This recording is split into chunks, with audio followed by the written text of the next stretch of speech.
하나님의 말씀 다니엘 12장 8절에서 13절의 말씀입니다. 다니엘 12장 8절에서 13절의 말씀 우리 한 목소리로 같이 읽도록 하겠습니다. 다니엘 12장 8절에서 13절입니다. 시작. 내가 듣고도 깨닫지 못한지라 내가 이르되 내 주여 이 모든 일의 결국이 어떠하겠나이까 하니 그가 이르되 다니엘아 갈지어다 이 말은 마지막 때까지 간수하고 봉함할 것임이니라.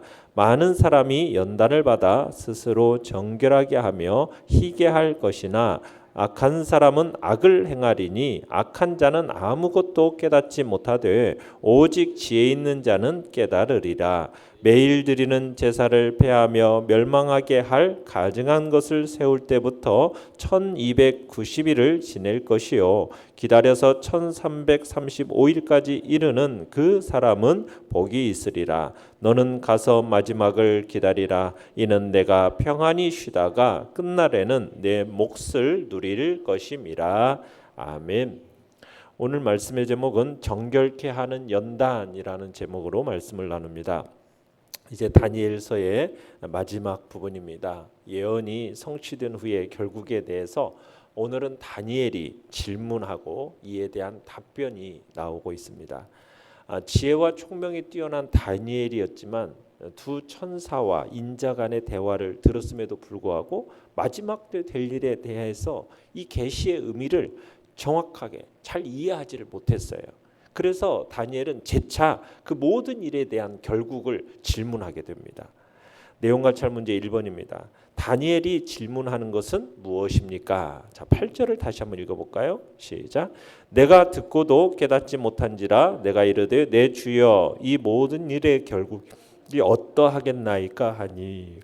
자, 다니엘은 그냥 단순히 선민 혹은 하나님의 거룩한 백성의 어떤 미래에 관계된 일부 내용만 궁금했던 게 아니었어요. 다니엘은 이런 사항은 물론 적그리스도의 박해, 또 그로 인한 대환란, 적그리스도의 최후, 또 한때, 두때, 반때의 박해 기간 이런 것들에 대해서 그가 받은 계시의 모든 내용에 대해서 이게 여전히 풀리지 않는 난제로 남아 있는 겁니다. 그래서 세마포 옷을 입은 분에게 질문을 하는 거예요. 다니엘인 받은 계시의 내용과 관련해서 이 종말의 때에 발생할 그 모든 사건의 이후의 결과가 어떻게 될까? 이게 이제 다니엘의 큰 관심이었던 거죠. 그것을 이제 알고자 질문을 던지는 겁니다. 그랬더니 9절 읽어보겠습니다. 시작. 그가 이르되 다니엘아 갈지어다 이 말은 마지막 때까지 간수하고 봉함할 것임이니라. 자, 다니엘이 구체적으로 질문을 던지니까 이에 대해서 인자 즉 세마포 옷을 입으신 분이 다니엘의 질문에 직접적인 대답을 주지 않아요. 오히려 다니엘아 갈지어다 이렇게 말씀을 하세요.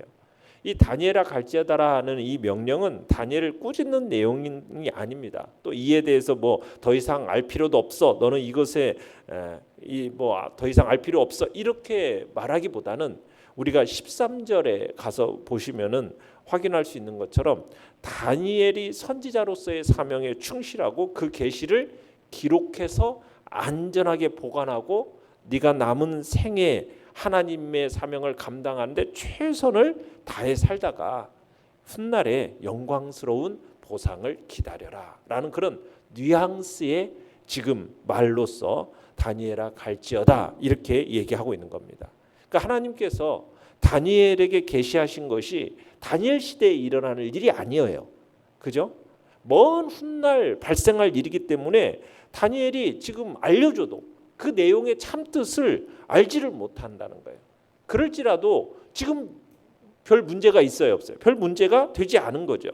그러니까 하나님께서는 그처럼 세부적인 사항을 그렇게 속속들이 알려고 신경 쓰지 말고 이 계시를 문서로서 잘 작성해 가지고 그 문서가 마지막 때까지 안전하게 보관되는데 최선을 다해라. 지금 그것을 지시하고 있는 겁니다. 그러니까 다니엘은 지금 보고 있는 이 환상이 계시를 들은 것이 그저 자기 혼자만을 위한 게 아니에요. 자기 혼자 간직하기 위해서는 안 된다라는 거예요. 그 훗날 하나님께서 이 구속의 역사를 이루시는 과정 가운데서 그 예언에 나오는 여러 사건들을 이제 실제 체험하게 될 하나님의 백성들을 위해서 분명하게 문자로 기록해서 그 예언들이 왜곡되지 않도록 잘 보관해서 후대에 물려줄 책임이 이 다니엘에게 있는 겁니다. 그럴 때 이후에 이런 일이 실제로 일어나잖아요. 그러면 이것을 체험할 후대 신앙인들은 고난 중에서도, 극렬한 환난 중에서도, 격변하는 역사 가운데서도 이 역사 과정에 대해서 하나님이 이렇게 세세하게 기록해 놓으셨구나. 그러면서 이 말씀들을, 세세히 기록된 이 말씀들을 근거로 해서 흔들림이 없이 하나님의 선하심과 하나님의 신실하심과 하나님의 절대 주권자 되심이 확신할 수 있게 되는 거죠. 그러니까 다니엘이 이 일을 잘 감당하면 결국 하나님이 역사의 주관자 되신다라는 것을 믿는 자들로 하여금 알 뿐만 아니라 세계 만방이 확실히 각인될 거고 결국 하나님이 영광을 받으실 것이기 때문에, 그래서 이 보고 들은 환상의 계시를 혼자만 간직하지 말고 어떻게 하라는 겁니까? 하나님의 백성들을 위해서 분명하게 문자로 기록해서 왜곡되지 않게 잘 보관해서 후대에 물려주어라. 지금 그 이야기를 하고 있는 것입니다. 내용 관찰 문제 2번입니다. 무엇에 의해 스스로 정결하게 되거나 악을 행하는 것으로 나눕니까? 자, 10절을 읽어보겠습니다. 시작. 많은 사람이 연단을 받아 스스로 정결하게 하며 희게 할 것이나 악한 사람은 악을 행하리니 악한 자는 아무것도 깨닫지 못하되 오직 지혜 있는 자는 깨달으리라. 자, 무엇이 지금 스스로, 무엇으로 인해서 스스로 정결화되고 또 무엇으로 인해서 악을 행하게 됩니까? 많은 사람이 뭘 받아? 연단을 받아. 연단이라는 것은 무엇이겠습니까? 역사 종말의 때에 발생할 이 대환란의 과정 속에서, 그 과정 속에서 사람들의 경향이 정확히 정반대되는 두 가지 경향으로 갈릴 거라는 사실이 예언되고 있는 겁니다. 그러니까 환란이라는 거, 시련이라는 거. 그러니까 환란의 때 신실한 하나님의 백성들은 연단을 받는 가운데 스스로 정결하게 돼요. 스스로를 거룩하게 합니다. 그러니까 하나님의 참 지혜를 깨닫게 돼요. 하지만 하나님을 따르지 않는 악한 자들은 오히려 이 시련을 어떻게 만들어줘요? 더 강팍하게 만들고 아둔하게 만들고 악을 행하게 할 거라는 거예요. 그러나 감사하게도 이 마지막 시대의 환란을 겪으며 회개할 사람들이 많을 거다라고 얘기하는 것이 감사해요. 10절에 그러잖아요. 많은 사람이 연단을 받아. 그죠? 그러니까 어쨌든 이렇게 하나님 말씀해 주신 게 감사해요. 많은 사람들이 마지막 시대의 환란을 겪으면서 많은 사람들이 회개하고 돌이켜서 스스로 정결하게 하고 희게 할 일이 될 거라는 이 마지막 표현이 참 감동적인 것이죠. 연구와 묵상 문제 3번입니다. 동일한 모습이지만 연단을 통과하며 둘로 나누는 이유는 무엇입니까? 자, 종말의 때에 임할 이 극심한 환란이 신실한 백성들에게는 마치 순수한 믿음이라는 광석을 뽑아내도록 하는, 그렇게 작용하는 뜨거운 용광로 같기 때문에 이 종말의 때에 임할 이 극심한 환란이 뜨거운 용광로와 같아요. 그래서 이 용광로 속에 한번 딱 들어가면 이게 진짜는 어떻게 돼요? 진짜는 걸러지고 그 다음에 진짜가 아닌 것은 어떻게 돼요? 다 태워져 버리는 거예요. 그러니까 참된 믿음을 가졌는지의 여부는 무엇으로 통해서 비로소 드러나는 겁니까? 극한 시련을 통해서 비로소 드러나게 되어 있는 거예요. 겉으로는 믿음을 가지고 있는 것처럼 보이고 말도 하고 행동도 한다 할지라도 그 속에 진정한 믿음이 없는 사람은 시련과 환란의 바람이 딱 불어오잖아요. 그러면 어떻게 돼요? 그 실체가 드러나게 되어 있는 거예요. 형체도 없이 다 타버리게 되어 있다라는 거죠. 그래서 어떻게 보면은 이 시련이라는 것, 환란이라는 것이 뜨거운 용광로와 같기 때문에 이 연단을 통해서 둘로 딱 나누어지게 되는 겁니다. 느낀 점 4번입니다. 연단을 통해 정결하게 된다는 말씀에서 무엇을 느낍니까? 우리는 이 환란에 대한 관점과 자세에 대해서 우리 신앙이 이렇게 가져야 할 중요하다라는 걸 느끼게 돼요. 환란에 대한 관점과 자세. 이것이 정말 우리 신앙에 있어서 너무나도 중요합니다. 하나님은 이 말세 환난을 통해서 우리의 믿음을 연단하신다는 거예요. 환난이라는 것, 시련이라는 것은 고통스럽죠. 힘들지요. 그러나 그것을 잘 인내로서 견뎌내면은 성도의 삶을 어떻게 만들어줍니까? 온전하게 만들어주고 구비해서 조금도 부족함이 없는 것으로 모습으로 만들어내는 것이 바로 시련이고 환난이라는 거죠. 그러니까 불물불 속에서 순수하게 재련되는 순금처럼 하나님의 사람들은 환난 속에서 시련 속에서 더욱더 새로워지고 거룩해진다는 겁니다. 그렇습니다. 교회는 어떻게 보면 많은 시련과 환난을 겪으면서 더 거룩해졌고 더 성숙해졌고 더 아름다워졌어요.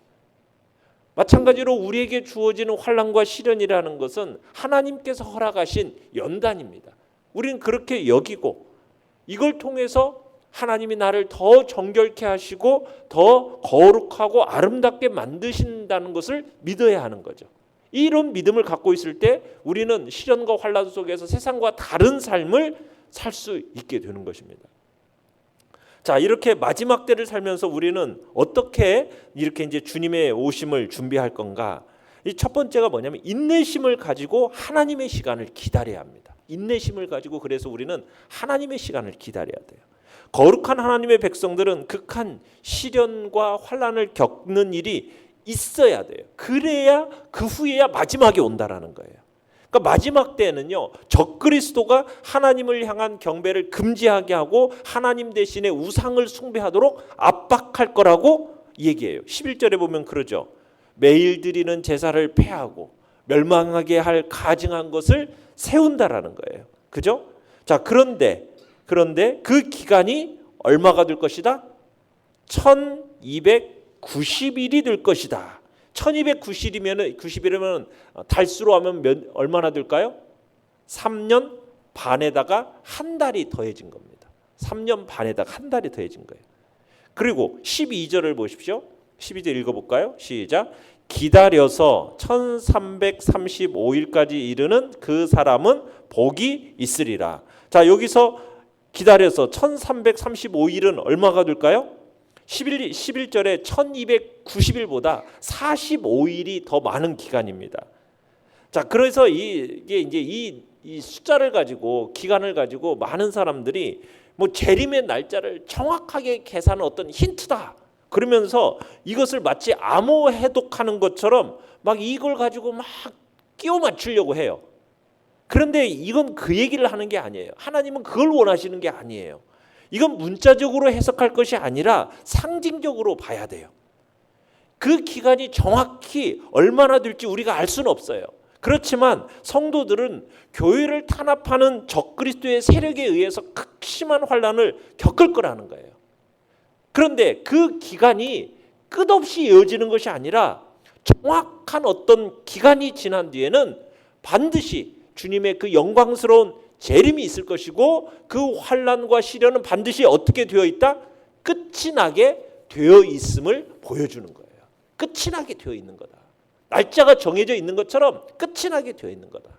그러니까 기다려서 1335일까지 이르는 그 사람 복이 있다. 여기서 기다려서라는 말을 주목해야 되는 거죠. 그러니까 성도들에게는 기다려서라는 말이 뭐예요? 인내하면서 기다리는 시간이 있다라는 거예요. 믿음이라는 것은 기다리는 거라는 거죠. 어떤 역경과 환난 가운데서도 선하신 하나님의 뜻이 궁극적으로 이루어질 거야. 그렇게 믿고 기다리는 거예요. 그러니까 이 기다림의 시간은 교회로 하여금 우리로 하여금 어떻게 만들어주는 시간이에요? 회개하고 연단해서 정결케 하는 시간이 되는 거예요. 증인으로서의 사명을 감당하는 시간인 거죠. 그래서 우리는 그 선하신 하나님을 믿고 기다려야 되는 거예요. 자, 그러면서 두 번째는 뭐냐면 현재 서 있는 그 자리를 성실하게 지키라는 거예요. 13절을 읽어볼까요? 시작. 너는 가서 마지막을 기다리라. 이는 내가 평안히 쉬다가 끝날에는 내 몫을 누릴 것임이라. 그러니까 무슨 얘기예요? 다니엘아, 포기하지 말고 주어진 삶을 감당하라는 거죠. 현재 일을 걱정하지 말라는 거예요. 현재 시련 때문에 믿음이 약해지거나 낙심하지 말라는 거예요. 종말에 너는 평안히 쉬고 너를 위해서 준비된 곳이 있을 것이니까 네가 쉴 곳을 이미 내가 마련해 두었다라는 거예요.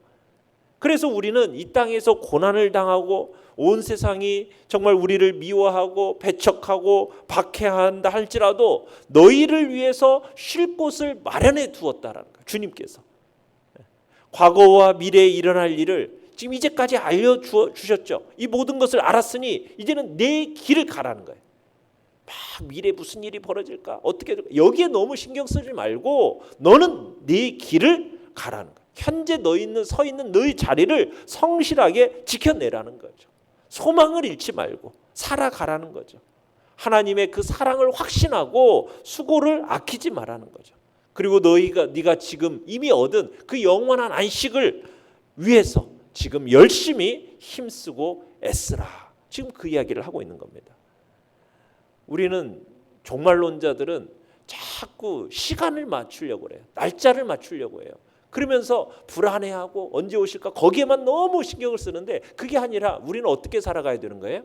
내게 맡겨진 오늘 하루의 일을 성실하게 내게 있는 자리를 지켜나가는 것이 그게 종말을 준비하는 하나님의 백성의 모습인 거죠. 마지막 날이 올 때까지 어떤 일이 일어날지 우리는 알 수가 없어요. 그러나 우리의 마지막은 확실해요. 뭐예요? 영광스럽고 복될 것이라는 거. 확신한 거예요. 믿으시죠? 우리를 위해서 예비한 곳이 있어요. 그것이 우리를 위한 평안함과 안식과 영광스러움이 준비되어져 있으니 불확실한 현실 속에서 우리의 마지막은 확실하고 아름다울 것을 알기 때문에 어떻게 살아가는 거예요? 신실하게, 정말 담대하게 믿음의 결단들을 내리면서 그렇게 살아가기를 원하시는 거죠. 하나님이 이 모든 것을 다 계획해 놓으신 거예요. 다 계획해 놓으신 거예요. 그러니까 놀랄 필요가 없어요. 하나님이 결국은 계획해 놓으셨고 마지막이 분명하잖아요. 그죠? 그러니까 우리는 하나님은 우리에게 너의 길을 가고 나를 온전히 섬기는 삶을 살라는 거죠. 너희는 내가 마지막을 알고 있음을 알고 있지 않느냐. 그 말씀을 하고 계시는 겁니다. 결단과 적용 5번입니다. 지금 내가 겪고 있는 어려움은 무엇입니까? 내게 주어진 어려움이 나를 정결하게 하는 연단임을 인정한다면 그 어려움을 대하는 내 삶은 오늘 어떻게 바뀔 수 있겠습니까? 여러분, 영적으로 지혜로운 사람은 연단 가운데서 완전히 다른 사람으로 거듭나게 되는 겁니다. 환난 가운데 있다 할지라도 원망하거나 포기하지 않고 그 환난을 허락하신 하나님의 뜻을 분별해내는 거죠. 하나님이 나를 지금 회개하기를 원하시는구나. 정신 차리기를 원하시는구나. 내 삶에 있는 이 거품을 빼고 교만을 제하라 하시는구나. 내게 있는 우상을 버리라고 하시는구나. 내가 이렇게 좀 매너리즘에 빠져 있으니까 무기력한 신앙생활에서 더 이상 그런 신앙생활이 아니라 정말 하나님 앞에 좀 열심을 내라고 하시는구나. 세상과 하나님 사이에 지금 적당히 양다리 걸친 채 살아가고 있으니까 그런 삶을 더 이상 살아서는 안 되겠구나. 주님이 주신 십자가 내가 정말 확실하게 내가 제자의 삶을 살아가야겠구나. 여러분, 이런 결단을 우리는 내리면서 실천해 가는 것. 그게 이제 시련과 연단 속에서 살아가는 우리 하나님의 백성들의 지혜로운 사람의 모습이고 살아있는 교회의 모습인 거죠. 그러니까 지혜 있는 사람은 혼란으로 치닫는 마지막 때도 악의 실체를 깨닫고 세상의 조례에 막 휩쓸리는 것이 아니라 정말 자기 자신을 거룩하게 지켜내는 것입니다. 하나님의 지혜가 있는 사람, 자기를 거룩하게 지켜낼 뿐만 아니라 또 어떻게 해도 하는 겁니까? 다른 사람들을 영적으로 변화시키는 자리로 가는 거죠. 많은 사람을 옳은 대로 돌아오게 하는 것, 거룩한 영향력을 발휘하는 사람. 나로 인해서 예수 안 믿는 사람이 예수를 믿게 되고 믿지만 열정이 없는 사람을 믿음의 불길을 살아나게 하는 그런 사람. 그렇게 제대로 된 영적인 영향력을 발휘할 때 하나님은 우리를 어떻게 하신다고 어제 우리가 봤습니까? 3절에서 영원토록, 그죠? 영원토록 빛나는 별처럼 만들어주겠다. 천국의 별, 그렇죠? 천국의 스타는 바로 이런 사람인 거죠. 이 세상의 환난 중에서 천국 백성답게 살아가고 그리고 많은 사람을 그런 가운데서도 하나님께로 믿음의 길로 돌아서게 하는 그런 복된 자리에 있는 사람이 주님이 다시 오실 그날에 천국의 별처럼 영원토록 빛나게 될 거라고 말씀하고 계시는 것입니다. 오늘의 기도 같이 읽겠습니다. 시작. 어려움을 당할 때 두려워하지 않게 하시고 연단을 통해 정결해지는 신앙인이 되게 하소서. 아멘. 말씀을 생각하며 기도하시고요. 연약한 우리 지체들을 위해서 기도해 주시고 오늘 수능을 치르는 또 주의 자녀들을 위해서 기도해 주시기 바랍니다. 또 다가오는 추수감사절을 통해 우리에게 베푸신 1년의 감사를 풍성하게 드리는 복된 날 되게 해달라고. 주여, 우리 3번 부르짖으면서 간절한 마음으로 나아갑니다. 주여, 주여, 주여.